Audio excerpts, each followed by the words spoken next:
تقلعها ما تقلعها. البرد عليك. لا المدير ما تقلع.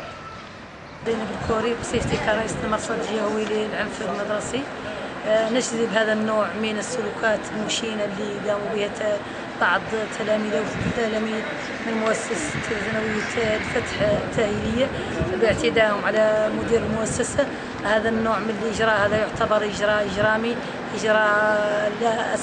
إجراء في حق مدير مؤسسة، لأن هذه المؤسسة من المؤسسات اللي حاولت تحافظ على السلوكات داخل المؤسسة. ولذلك نحن سوف نتخذ جميع الإجراءات القانونية والقضائية من أجل إعطاء المدير حقه، ومن أجل تأديب هذو التلاميذ ووقوفهم عند حدودهم. وهذا نبذله كل النبذ. وهذا النوع من التلاميذ لا نعتبره تلميذ، إنما نعتبره مجرم داخل المؤسسة.